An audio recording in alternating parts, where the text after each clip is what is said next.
My dear friends, as you know, the whole country and almost the whole world is affected by COVID-19 pandemic.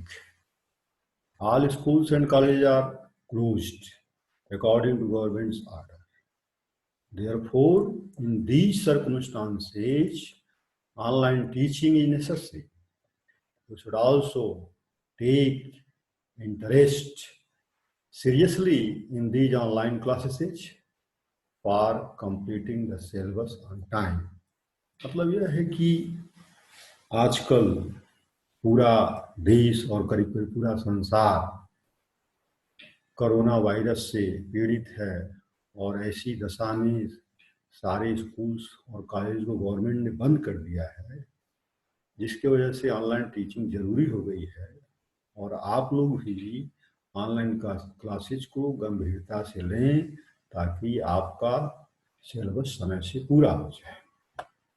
Today, I want to teach you the first chapter of biology.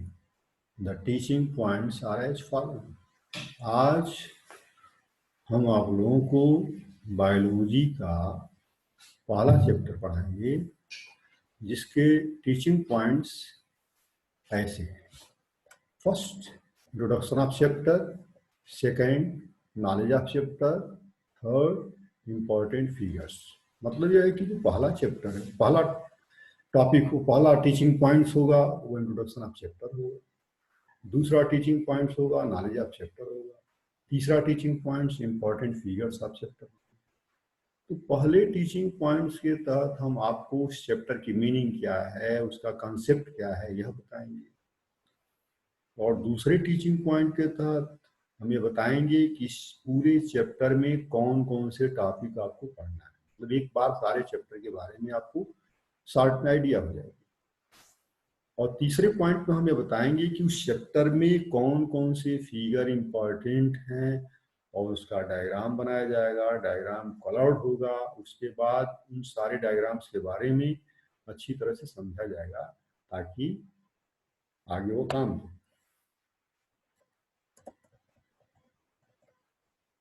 According to first teaching point, we will know the clear concept about the name of chapter. In other words, we will know the definition of life process. जैसा कि हम जानते हैं कि इस chapter का नाम है लाइफ प्रोसेस, तो सबसे पहले हमको लाइफ प्रोसेस की डिफिनीशन जाननी होगी। लाइफ प्रोसेस होता क्या है? Life processes are those vital processes which perform together the maintenance of body functions. Life process शरीर में होने वाली ऐसी जैविक क्रियाओं का समन्वय है जो शरीर की सारी फंक्शन को मेंटेन करती है। यानी कि ये सारी जो क्रियाएं हैं शरीर के अंदर, जो फंक्शन है, सब मिलजुल करके शरीर की सारी क्रिया को करते हैं और जिससे हमारा शरीर संतुलित ढंग से काम करता है। According to second teaching point, we will know the name of important topics of related chapter. The name of important topics of related chapter are as following. Topics के बारे में बताने से पहले हम आपको बता दें कि जो हमारे अंदर, हमारे शरीर के अंदर या जीवों के शरीर के अंदर जो लाइफ प्रोसेसेस होते हैं, दो तरह के, एक एनाबोलिज्म और एक कैटाबोलिज्म। और इन्हीं दोनों का जो डिटेल में डिस्क्रिप्शन है वो ऐसे है: nutrition, first nutrition, second respiration, third transportation, fourth expression, fifth reproduction, six growth and seven motion. ये जो 5, 6, 7 जो हैं ये मेन लाइफ प्रोसेस हैं। इसके अलावा भी बहुत सी जो लाइफ प्रोसेस होती रहती हैं, लेकिन हमको क्लास 10th के स्टैंडर्ड पर इन्हीं के बारे में जानना है। इसमें से पहला है न्यूट्रिशन। न्यूट्रिशन मीन्स जो हम मतलब जीव खाने पीने का काम करते हैं। सेकेंड है रिस्पिरेशन, सांस लेने का काम। थर्ड ट्रांसपोर्टेशन, कैसे हमारे अंदर जो है बचे हुए भोजन का जो है पूरे बॉडी में सर्कुलेशन होता है। और फोर्थ एक्सप्रेशन है, फाइव रिप्रोडक्शन है, सिक्स ग्रोथ है और सेवन मोशन।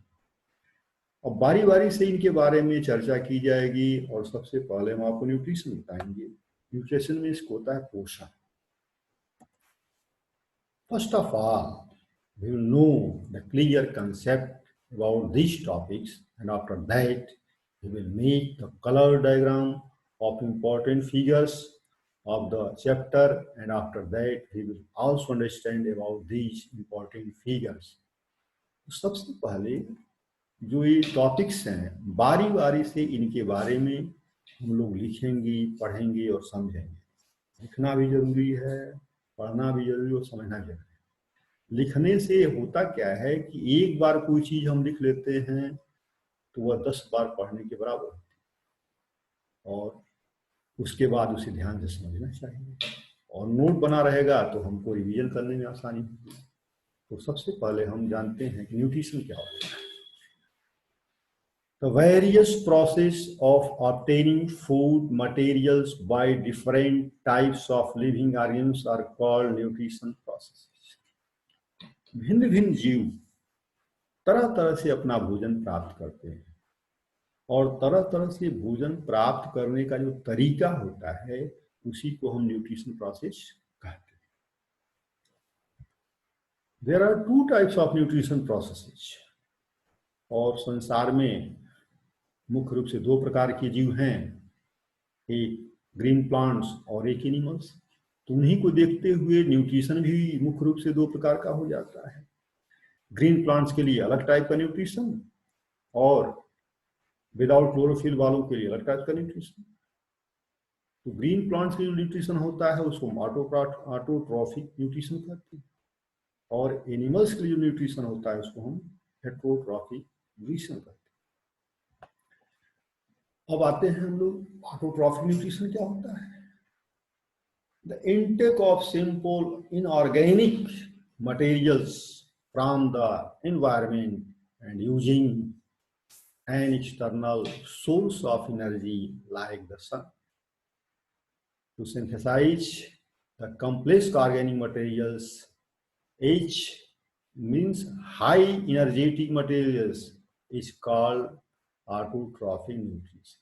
मतलब यह है कि जो हरे पेड़ पौधे हैं जमीन से, हवा से जो सिंपल इनऑर्गेनिक मटेरियल लेते हैं, मतलब ध्यान सुनिए, सिंपल इनऑर्गेनिक मटेरियल्स लेते हैं और सन के हेल्प से, सनलाइट की हेल्प से उसे कॉम्प्लेक्स ऑर्गेनिक मटेरियल में चेंज करते हैं।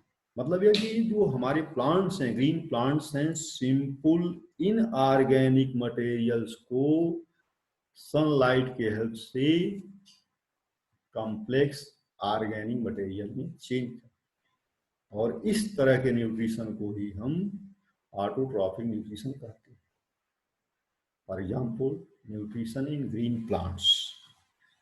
अब आगे हम चलते हैं, जो दूसरे प्रकार के बहुत अधिक संख्या में जीव हैं जिनको हम एनिमल्स कहते हैं, उनमें दूसरे टाइप का जो है न्यूट्रिशन होता है जिसको हम हेटरोट्रॉफिक न्यूट्रिशन कहते हैं। उसका मतलब क्या है?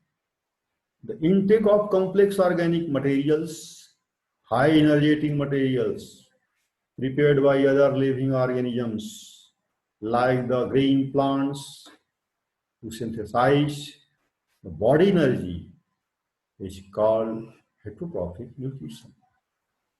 इसका मतलब यह है कि जो green plants complex organic material बना डालते हैं उन्हीं को मनुष्य जो है भोजन के रूप में या जानवर भोजन के रूप में अंदर करते हैं, और उसके बाद उसका डाइजेशन होता है। डाइजेशन होने के बाद वह एनर्जी के रूप में चेंज होता है, और उस एनर्जी से हम अपने दैनिक कार्यों को करते हैं।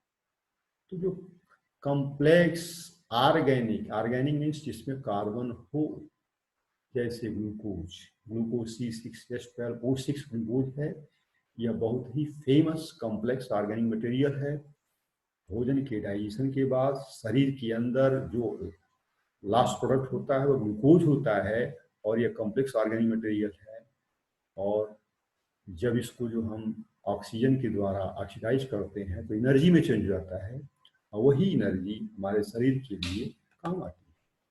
और इस तरह के न्यूट्रिशन को, मतलब कॉम्प्लेक्स ऑर्गेनिक मटेरियल के द्वारा हम जो एनर्जी प्राप्त करते हैं, इस तरह के न्यूट्रिशन को हम हेटेरोट्रॉफिक न्यूट्रिशन कहते हैं।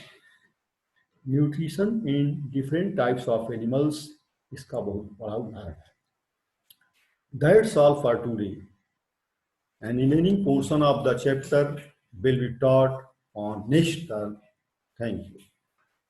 My dear students, you should write the written matters in red color with the help of a smartphone or laptop.